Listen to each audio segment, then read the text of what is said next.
Beforehand, at backward of 1969, he has served in different army units. Then since 1970, up to 1979, he was sharing his advanced military knowledge by teaching troops and commanding in many concerning units. Lately has been assigned in the year 1980, Deputy then Commander-in-Chief of the Northern Sector Army. Even so, he has had guided his forces in perfect military leadership principles without being dispassionated. Also, he had struggled with his fighter forces against militant separatists. Not to be isolated Ethiopian's territory and safeguarding its sovereignty, but unfortunately, it has just been done. That means his struggle doesn't meet its point. For this sabotage, there are many petard and mischief reasons. To explain those, it will be beyond my status May God rest his soul in peace. Thank you for your listening. የብርጋዴር ጀነራል ውበቱ ጸጋዬ አጭር የሕይወት ታሪክ። ብርጋዴር ጀነራል ውበቱ ጸጋዬ በ1928 አገራችንን የወረረውን የጣሊያን ጦር በሽሬ ግንባርና በጎንደር የተለያዩ ቦታዎች በመፋለም ከሚታወቁት አርበኛ አባታቸው ከአቶ ጸጋዬ ይመርና ከእናታቸው ከወይዘሮ እህልነሽ ገብረ ሚካኤል በጎንደር ከተማ ሰኔ 12 1933 ዓመተ ምህረት ተወለዱ። የብርጋዴር ጀነራል ውበቱ አባት የሊቦ አውራጃ የደጋ መልዛ ተወላጅ ሲሆኑ እናታቸው ደግሞ በሰሜን አውራጃ የበየዳ አካባቢ ተወላጅ ናቸው። ብርጋዴር ጀነራል ውበቱ ጸጋዬ ገና በ4 ዓመት ዕድሜያቸው በጎንደር ከተማ ኪዳነ ምሕረት ቅጥር ግቢ በሚገኘው በተለምዶ የቄስ ትምህርት ቤት በሚባለው ፊደል በመቁጠር ዳዊት በመድገምና ለድቁና የሚያበቃ ዝግጅት በማድረግ ሀ ብለው የትምህርቱን ዓለም ተቀላቀሉ። በዚህም ሁኔታ ላይ እያሉ ሁለት በጊዜው አባባል እስኳላ መደበኛ ትምህርት ቤት መከፈቱን ይሰሙና የሕይወት መስመራቸውን የቀየረውን ዘመናዊ ትምህርት ለመማር በእውቁ ጻዲቅ ዮሐንስ ትምህርት ቤት ተመዘገቡ። በቄስ ትምህርት ቤት ያሳለፉት ጊዜ ረቷቸው ትምህርታቸውን ቀጥታ ከሁለተኛ ክፍል ለመጀመር አስቻላቸው። በትምህርታቸው ብርቱ የነበሩት ጀነራል ውበቱ 5ኛ ክፍልን ለመድረስ የፈጀባቸው ጊዜ 2 ዓመት ብቻ ነው። ጀነራል ውበቱ በዚህ ሁኔታ እያሉ ግርማዊ ቀዳማዊ ኃይለ ሥላሴ የጎንደርን ክፍለ ሀገር በአጠቃላይ በጎንደር ከተማ የሚገኙት ትምህርት ቤቶች በተለይ ለመጎብኘት ጎንደር መግባታቸው ለጀነራል ውበቱ ሌላ የምስራች ይዞ መጣ። ጃንሆይ ትምህርት ቤቶችን በጎበኙበት ወቅት ተማሪዎችን አንዳንድ ጥያቄ ይጠይቁ ስለነበር ለመጠየቅ እድሉ ከገጠማቸው ተማሪዎች መሃል አንዱ ሆነው የተጠየቁትን በመመለስ ያገኙት የንጉሱን ዳበሳ ብቻ ሳይሆን አዳሪ ትምህርት ቤት ገብቶ መማር የሚያስችለውን እድልም ነበር። በሕይወት በነበሩ ጊዜ የገቡበትን አዳሪ ትምህርት ቤት አስመልክቶ ከዚህ ቀደም ተኝቼ በማላውቀው አንሶላና ብርድ ልብስ በሚያረገርግ አልጋ ተንፈላስሼ ትምህርቴን በምቾት ገፋሁ ሲሉ ይደመጡ ነበር። በዚህም ሁኔታ የ8ኛ ክፍል ትምህርታቸውን በጥሩ ሁኔታ እንዳጠናቀቁ ለሁለተኛ ደረጃ ትምህርት አዲስ አበባ በሚገኘው ተፈሪ መኮንን ትምህርት ቤት ገብተው ትምህርታቸውን እንዲቀጥሉ ሌላ እድል አገኙ።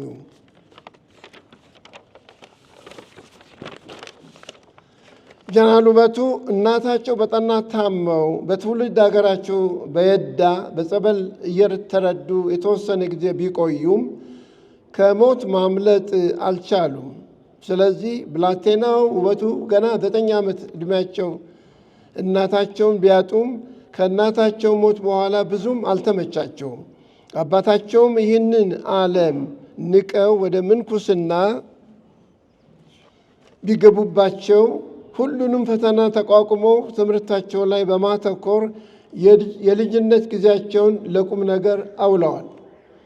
ብርጋዴር ጀነራል ውበቱ ጸጋዬ ከትምህርት በኋላ ሊሰማሩበት የሚችሉት በርካታ የሥራ መስክ እንዳለ ቢያውቁም ቀልባቸው ግን ወደ ውትድርና ይስባቸው ጀመር። ለዚህም ምክንያቱ የአባታቸውን የአርበኝነት ተጋድሎና የጦር ሜዳ ውሎ እየሰሙ ማደጋቸውና የእናታቸው ታናሽ ወንድም አዘዘው በሚገኘው የ8ኛ ብርጌድ አባል ስለነበረ ውበቱን ወደ ካምፕ እየወሰደ ሰልፍም ጨምሮ ልዩ ልዩ ወታደራዊ እንቅስቃሴዎችን ሲያሳያቸው ስለነበርና የመኮንኖችንም አለባበስና ሁኔታ ማየታቸው ሳይሆን አይቀርም። ተፈሪ መኮንን ትምህርት ቤት በመማር ላይ እያሉ ዘወትር እንደሚደረገው ለተለያዩ የሥራ ዘርፎች ከተማሪዎች መካከል ለመመልመል የምድር ጦር መኮንኖች ትምህርት ቤት ግቢ ይደርሳሉ። ተማሪዎችን በአዳራሽ ሰብስበው መኮንን ለመሆን የሚፈልጉትን ሲጠይቁ የሚመኙትን በአቋራጭ ያገኙት ውበቱ የመጀመሪያ ተመዝጋቢ ሆነው የቀዳማዊ ኃይለ ሥላሴ ገነት ትምህርት ቤት የ18ኛ ኮርስ አባል በመሆን በእጩ መኮንንነት የዘወትር ምኞታቸው የሆነውን የውትድርናን ሙያ ተቀላቀሉ። በኢትዮጵያ ወታደራዊ ታሪክ ውስጥ ገናና ስም በነበራቸው በነ ጀነራል ተፈሪ ባንቲ፣ ጀነራል ግዛው በላይነህ፣ ጀነራል አበበ ወልደ መስቀልና ጀነራል ጌታቸው ናደው ያኔ ማዕረጋቸው ከሻለቃ ያልዘለለ ነበር። አሰልጣኝነት ብቁ ስልጠና ወስደው በማጠናቀቅ ህዳር 21 ቀን 51 ዓ.ም በምክትል የመቶ አለቅነት ተመረቁ። ከምረቃው በኋላ ከሰራዊቱ እስከ ተሰናበቱበት ግንቦት 1983 ዓ.ም ግንቦታ እናስታውሳታለን። በሚከተሉት ክፍሎችና ኃላፊነቶች ብቁ አገልግሎት አበርክተዋል። ከ1951 እስከ 52 በአንደኛ ክፍለ ጦር ሁለተኛ ብርጌድ የ4 ሞርተር ሻምበል ቅያሳ መኮንን፣ ከ52 እስከ 53 በተባበሩት መንግስታት በኮንጎ ዛይር የመቶ መሪና የሻለቃ ድርጅት መኮንን፣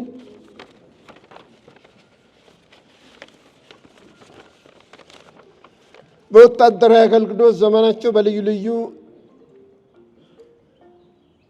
የምናስታውሰው በወሳኝ የናቅፋ ግንባር በቀይ ኮከብ ዘመቻና በባህረ ነጋይ ዘመቻ ወቅት የናቅፋ ግንባር አዛዥ ሆነው የፈጸሙትን ጀግንነትና የሰጡትን ብቁ አመራር ነው። እኚሁ ጀግና በሰራዊቱ የተወደዱ መኮንን በግንቦት 1981 ዓ.ም በተሞከረው መፈንቅለ መንግስት ውስጥ በነበራቸው ውስን ተሳትፎ ምክንያት ለ2 ዓመታት ታስረው ከሞት ከተረፉት ጥቂት ጀነራሎች አንዱ በመሆን በሌተና ጀነራል ተስፋዬ ገብረ ኪዳን የ1 ሳምንት ርዕሰ ብሔርነት ወቅት ለመፈታት በቅተዋል።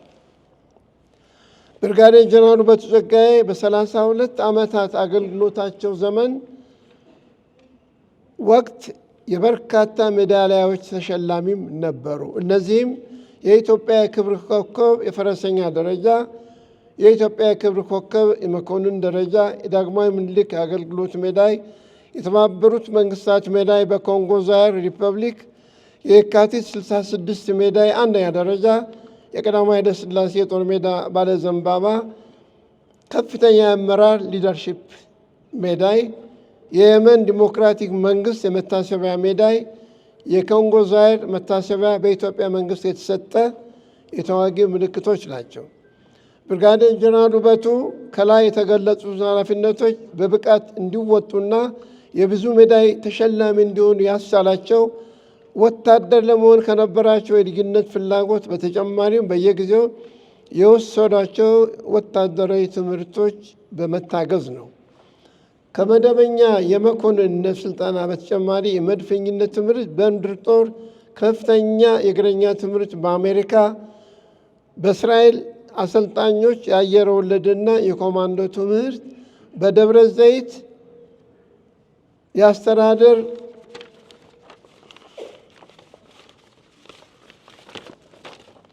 እና የድርጅት ትምህርት በገነት ጦር ትምህርት ቤት የወሰዱት ለአብነት መጠቀስ ይቻላል። በአካዳሚክ ትምህርትም በኩል ኬንያ ከሚገኘው ብሪቲሽ ቱቶሪያል ኮሌጅ የ2 ዓመት ተልእኮ ትምህርት በማጠናቀቅ ዲፕሎማ አግኝተዋል። በሀገር ውስጥ የሁለተኛ ደረጃ ትምህርት በማታ ክፍለ ጊዜ በማጠናቀቅ አዲስ አበባ ዩኒቨርሲቲ በማታው ክፍለ ጊዜ በሕዝብ አስተዳደር ትምህርት 3ኛ ዓመት ላይ እያሉ ለግዳጅ ወደ ኤርትራ እንዲነቃነቁ በመታዘዛቸውና ከዛም ወዲህ ከውጊያ ግንባር ስላልተለዩ የዩኒቨርሲቲ ትምህርታቸውን በዲፕሎማ ተመርቀው ለስራ እጅግ የረዳቸውን እውቀት መቅሰም ችለዋል። ብርጋዴር ጀነራል ውበቱ ጸጋዬ ኤርትራ በቆዩበት ጊዜ የሄሊኮፕተር አደጋ አጋጥሟቸው ሕይወታቸው መትረፍ ቢችልም ለከባድ የወገብ ህመም ተዳርገው ነበር። የሁለተኛው አብዮታዊ ሰራዊት አዛዥ በነበሩበት ወቅት ጠላት በናደው እዝ ናቅፋ ግንባር ማለት ነው ወረራ በፈጸመበት ወቅት በልህና ድፍረት በተሞላበት ጀግንነት በተበላሸው ውጊያ መሃል በሄሊኮፕተር በማረፍ ውጊያውን ለማስተካከል ከፍተኛ ጥረት አድርገዋል።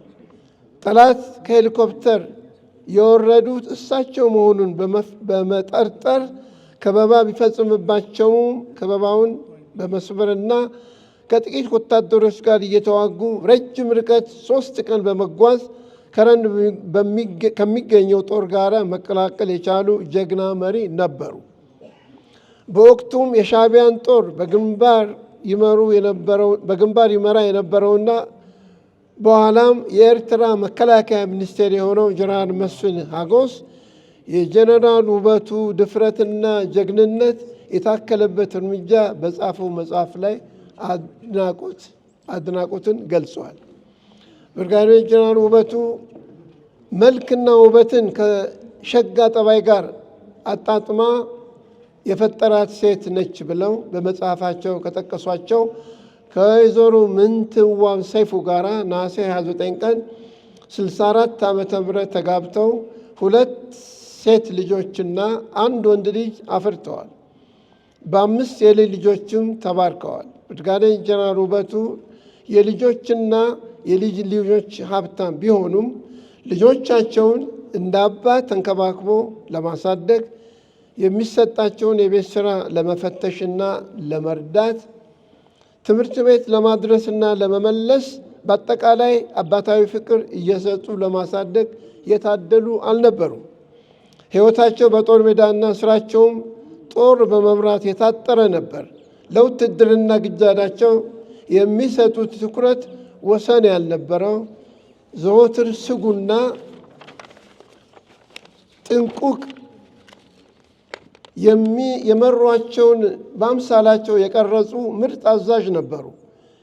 የነዋይ ፍቅር ያልጠለፋቸው ሰውን በስራ ብቃታቸው ብቻ የሚመዝኑ እና በየትኛውም መጓተት ውስጥ እጃቸውን ያልነከሩ እንደ ልጅነት ህልማቸው ፍጹም ወታደር ሆነው ያለፉ ተወዳጅ መኮንን ነበሩ። ሰውነህና ወደ አፈር ትመለሳለህ እንዳለው ቃሉ የምንወዳቸው የምናከብራቸውና የአገር ኩራት የነበሩት ብርጋዴር ጀነራል ውበቱን ሐኪም ሊያድናቸው ጸሎት ሊታደጋቸውና እንባ ሊመልሳቸው አልቻለም። በመሆኑም በአሜሪካን ሀገር በሐኪም ሲረዱ ቆይተው መስከረም 6 ቀን 2018 ዓመተ ምህረት በተወለዱ በ85ኛ ዓመታቸው ላይ ከዚህ ዓለም ድካም አርፈዋል። አስከሬናቸውም በሚወዷት አገራቸው ለሀገር ባለውለታዎች በተከለለው ቅድስት ሥላሴ ቤተ ክርስቲያን ልጆቻቸው፣ ዘመዶቻቸው፣ ወዳጆቻቸው አብሯቸው አስከፊውን የጦር ሜዳ ሕይወት የተካፈሉ እና አድናቂዎቻቸው በተገኙበት የቀብራቸው ሥነ ሥርዓት ዛሬ መስከረም 11 2018 ዓ.ም ተፈጽሟል። ለሁሉም መጽናናትን ይስጥልን፣ ነፍሳቸውንም በገነት ያኑርልን። አሜን። ስላዳመጣችሁን እናመሰግናለን። እግዚአብሔር ይስጥልን።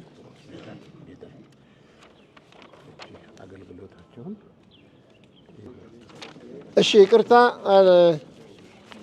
የአገልግሎት ሁኔታቸውን አልተገለጸም። እንደ አጋጣሚ ፍላፕ ሳረግ ታልፎ ነው።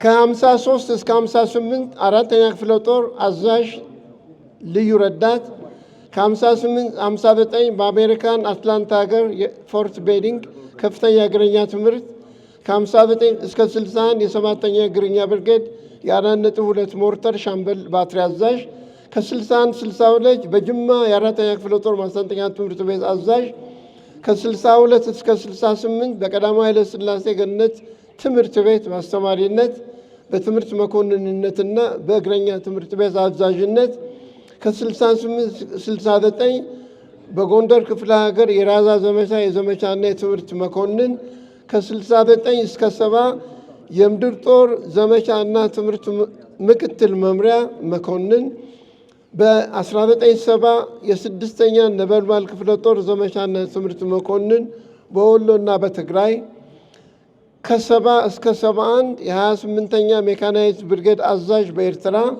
ከ71 እስከ 72 የሰሜን እዝ የዘመቻና የትምህርት መኮንን፣ ከ72 እስከ 73 የ508ኛ እግረኛ ኃይል የዘመቻና የትምህርት መኮንንና በኋላም የግብረ ኃይሉ አዛዥ፣ ከ73 እስከ 74 የ3ኛ አንበሳ ክፍለ ጦር አዛዥ። ይህ ክፍለ ጦር ስሙ ሲጠራ 15 ዓመት ያገለገልኩበት ስለሆነ በጣም ደስ ይለኛል።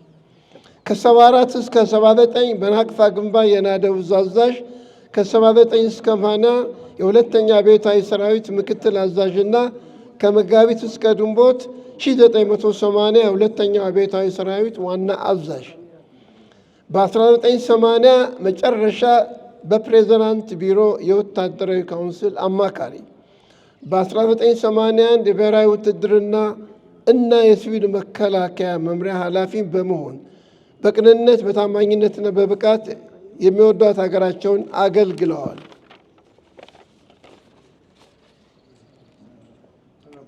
የቀረው ተናገር ውበቱ። አንተ እኮ ሞተ አሁን ሰምቻለሁ፣ እናንተም አረፈ አሁን አውቄያለሁ። በእንባዬንም ማፍሰስ በጣም አዝኛለሁ። በተለያየ ሁሉ ነፍስ ይማር ብያለሁ። ያንተ ግን ተለየ፣ ምን ይሆን ምክንያቱ? እስኪ መልሱልኝ ስጡኝ ተናገሩ ውበቱ። አቋም ከተግባር ጋር አሟልቶ ሰጥቶሃል። ግርማ ሞገስ ያለው ጅራል ይሉሃል። የጦር ሜዳ ጀግና የሕዋስ አንበሳ፣ በሳል አመራርህ እንደምን ይረሳ?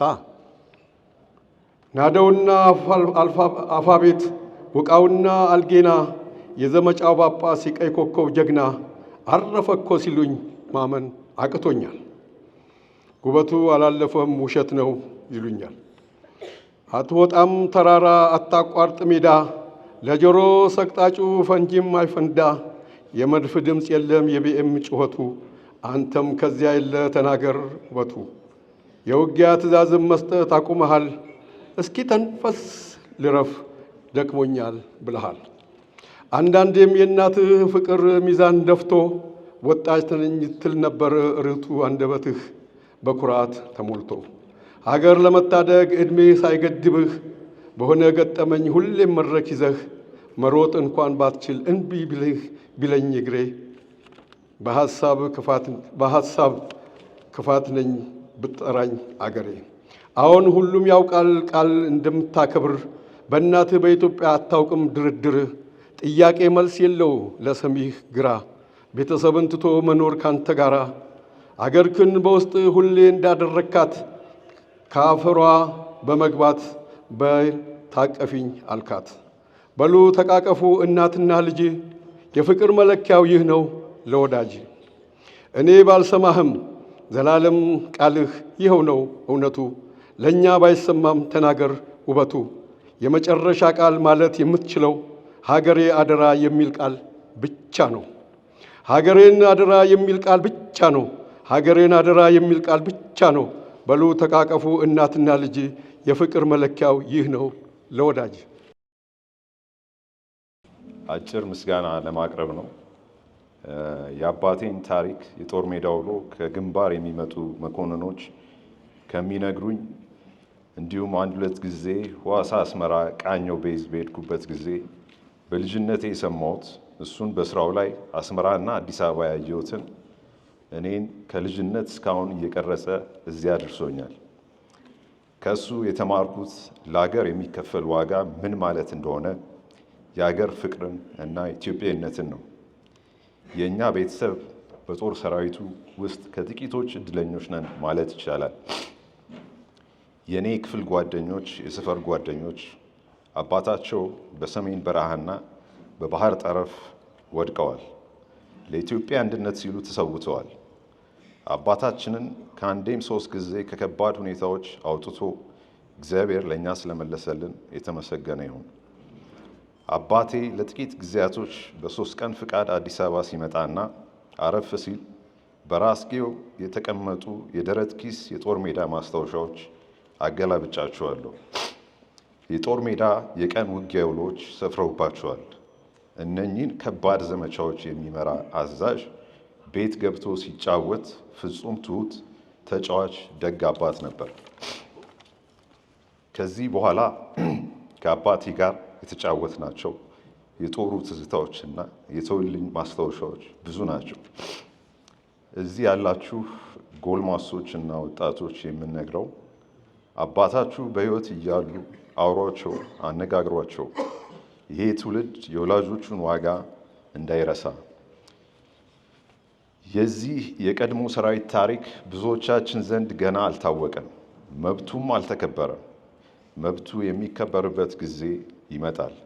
ለሀገሩ በሕይወቱ ለከፈለው መስዋዕትነት ትውልድ ገና ሲያስታውሰው ይኖራል።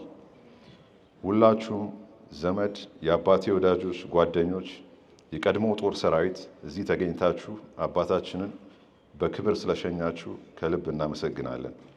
በተለይ በመጥፎ ጊዜ ከአባታችን ጋር በሰሜን ጦር ግንባር አብራችሁ ለተዋደቃችሁ የሁለተኛ አብዮታዊ ሰራዊት አባላት፣ የናደው እዝ አባሎች በቀውጢው ጊዜ ለአባቴ ያሳያችሁትን ወንድምነትና አለኝታነት ምንጊዜም አረሰው። እግዚአብሔር ዋጋችሁን ይክፈላችሁ። አመሰግናለሁ።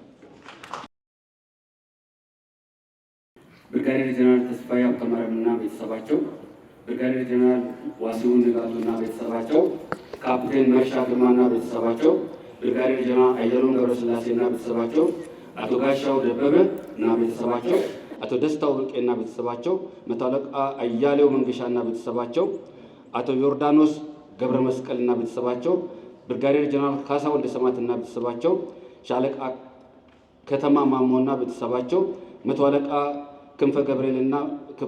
ክንፈ ገብርኤል ወልደትንሳኤና ቤተሰባቸው፣ አቶ ፋንታውን አየልና ቤተሰባቸው፣ አቶ ክፍሉ ስዩምና ቤተሰባቸው፣ ሜጀር ጀነራል መርዳሳ ሌሊሳና ቤተሰባቸው፣ ሻለቃ ጀንበሬ ተሰማና ቤተሰባቸው፣ ኮሎኔል ሼቱ ከተማና ቤተሰባቸው፣ ብርጋዴር ጀነራል ተስፋዬ አያሌውና ቤተሰባቸው፣ ሜጀር ጀነራል ጌታቸው ገዳሙና ቤተሰባቸው፣ አቶ አስናቀ ሲሳይና ቤተሰባቸው፣ ኮሎኔል ገበዩ አበበና ቤተሰባቸው፣ ኮሎኔል በላይነህ ታዬና ቤተሰባቸው፣ ኮሎኔል አለሙ መብራቴና ቤተሰባቸው፣ መቶ አለቃ ወንድም ሁነኝ በለጠና ቤተሰባቸው፣ ሻለቃ ዳዊት ወልደ ጊዮርጊስ ከአሜሪካ፣ አቶ ውብነህ ስዩምና ባለቤታቸው፣ አቶ አድማሱ በላቸውና ባለቤታቸው፣ ቀሪውን አበባ ጉንጉን እዚህ የሚያኖሩትን መቶ አለቃ ተስፋዬ ይቅርታ፣ ሰሌዳ ሚዲያ እና ቤተሰቡ።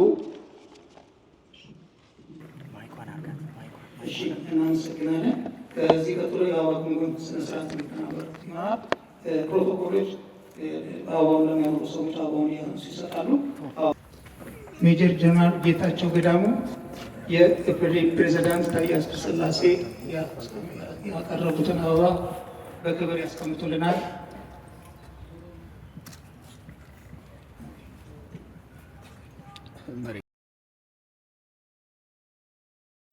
በመቀጠል የሌተናል ጀነራል ተስፋዬ ገብረ ኪዳን ቤተሰብ የሌተናል ጀነራል ተስፋዬ ገብረ ኪዳን ቤተሰብ የሌተናል ጀነራል ተስፋዬ ገብረ ኪዳን ቤተሰብ ተወካይ ካለ እሺ። በመቀጠል በሰሜን አሜሪካ የቀድሞ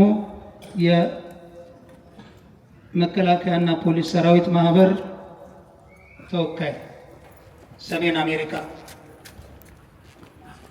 ብርጌዴር ጀነራል ካሳ ወልደ ሰማያት ብርጌዴር ጀነራል ካሳ ወልደ ሰማያት ያስቀምጡልናል።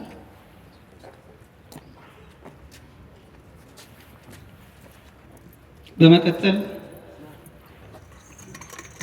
ብርጌዴር ጀነራል ካሳይ ጨመዳ ብርጌዴር ጀነራል ካሳይ ጨመዳ በክብር ያስቀምጡልናል። እሳቸውና ቤተሰባቸው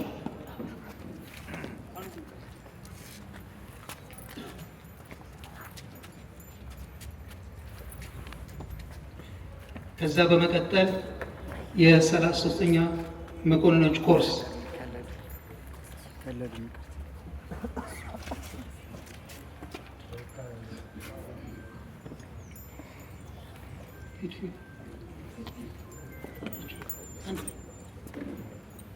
ዘጋጅ 42ኛ ኮርስ መኮንኖች 42ኛ 42ኛ ተጠባበቁ። 42ኞች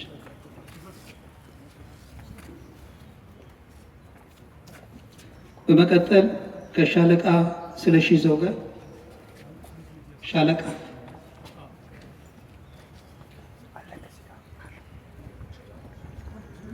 ከዛ በመቀጠል 21ኛ ተራራ ክፍለ ጦር አዛዥ 21ኛ ተራራ 21ኛ ተራራ 21ኛ ተራራ ከዚሁ ጋር ተያይዘን ሰዓቱን ለመሻማትና ሮጥ ለማለት በቀድሞ የኢትዮጵያ ጦር ኃይሎችና ፖሊስ ሰራዊት ማህበራት ህብረት ምስጋና የሚቸራቸው አሉ። ለዚህ መድረሳችን የመጀመሪያው መከላከያ፣ በመቀጠል ደግሞ የኢትዮጵያ ኦርቶዶክስ ተዋሕዶ ቤተክርስቲያን ፓትርያርክ ጽሕፈት ቤት በከፍተኛ ደረጃ ሊመሰገኑ የሚገቡ ናቸው። ምስጋናችን በእናንተ በኩል እንዲደርሳቸው እንፈልጋለን። ምክንያቱም ለዚህ የተቀደሰ የጀግና ሽኝት ማድረግ እንድንችል የአንበሳውን ድርሻ የያዘው የኢትዮጵያ መከላከያ ሰራዊት የጠቅላይ ኤታማዦር ሹም ጽሕፈት ቤት እና የታሪክና ቅንጅት አስተዳደር ክፍል ነው። እነዚህን እናመሰግናለን። እሺ፣ አየር ወለድ ይቅርታ፣ አበባዎችም እየዘገዩ መጡ ስለሆነ ነው። 19ኛ ተራራ ክፍለ ጦር 19ኛ ተራራ ክፍለ ጦር ሌላ አየር ወለድ 102 በፕሮቶኮላቸው ቆይታመሩ የኢትዮጵያ አየር ወለድ እሺ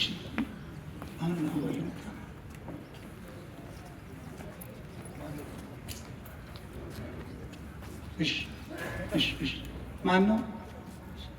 እሺ ሶስተኛ አንበሳ ሶስተኛ ክፍለ ጦር አንበሳ ሶስተኛ ክፍለ ጦር አስቀምጧል። እሺ ሌላ የሀገር ገንቢ አንድነት ማህበር እሺ እናመሰግናለን። ቀደም ሲል ልጃቸው የጄኔራል ልጅ የጀግና ልጅ ጀግና ነው። ቤተሰቡን የጦር ጓደኞቹን ያመሰገነው ልጅ እንዲታወቅ ነው። የአድዋ 00ን ውብ ህንፃ ፕላን ሰርቶ እንዲህ አምሮ እንዲገነባ ያደረገው ኢንጂነር እስክንድር ውበቱ ቅድም ያነበበው ነው። በዚሁ መሰረት ትልቅ ነገር የማይረሳ ጄኔራል ካደረጉት ከሰሩት ውለታ ሌላ ደግሞ ቋሚ ሆኖ መዘክር ሆኖ ትውልድ መቶ ሺዎች እንዲዘከሩ የሚያደርግ የሀገር ባለውለታ መሆኑ እንዲገነዘብ ነው። ሁላችሁም እስኪ በትምህርተ መስቀል ራሳችንን አምላካችን መድኃኒታችን ኢየሱስ ክርስቶስ በሌላችን በአይምሯችን ሳል በስመ አብ ወወልድ ወመንፈስ ቅዱስ አሐዱ አምላክ አሜን። መኑ ሰብ ዘይሃዩ ወኢይሬ ዓለሞት ሰው ሆኖ ተፈጥሮ ሞትን የማይቀምስ ሕያው ሆኖ የሚኖርስ ማን ነው? ይህ ቃል በሕይወት እያለ ያስተማረን የነገረን ኃይለ ቃል ነው። ዛሬ እየሸኘናቸው ያሉ ትልቅ የሀገር ባለውለታ ሀገራቸውን በልባቸው ባንዲራቸውን በሕሊናቸው አስተሳሰባቸው ከሀገር ጋር የተሳሰረ መልካምና የተሰጣቸውን ኃላፊነት በሚገባ የሚወጡ የተወጡ እንዲሁ ደግሞ በማስተዋል የታከለ ጀግንነት እንደ ሰብና እንደ ሰው ሆኖ የሚገኝ ሰው ይህ ሰው ሙሉ ሰው ይባላል።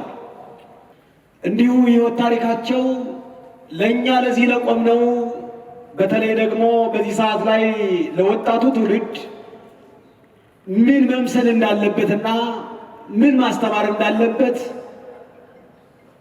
ተምረን እንድንሄድ ያስፈልጋል።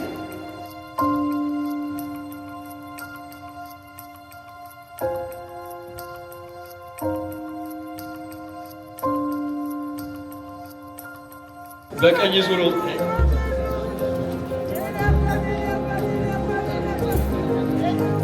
ይቅርታ 18ኛ ተራራ ክፍለ ጦር 18ኛ ተራራ ክፍለ ጦር አበባ አስቀምጧል። 21ኛው ቅድም ተቀርቷል። እሺ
የኢትዮጵያ ጀግና ነህ እኮ የኢትዮጵያ ኩራት የሀገሬ የኢትዮጵያ ኩራት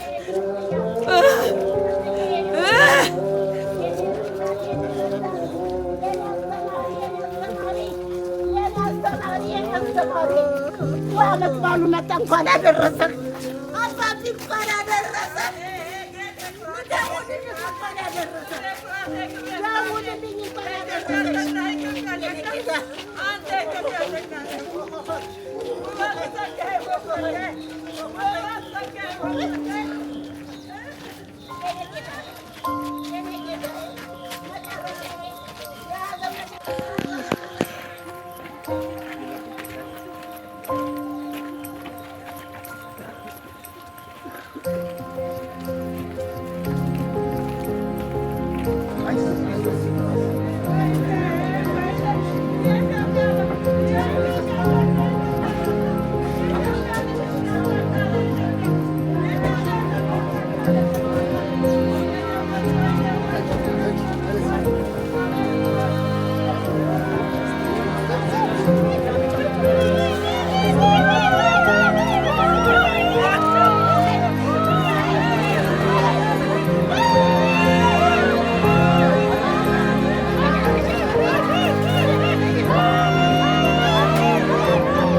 በተዘቀዘቀ ብረት ላይ ረፍ። ቃኝ በተዘቀዘቀ ብረት ለሙት በብረት ሰላም በል።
ሰልፈኛ ሳንጃ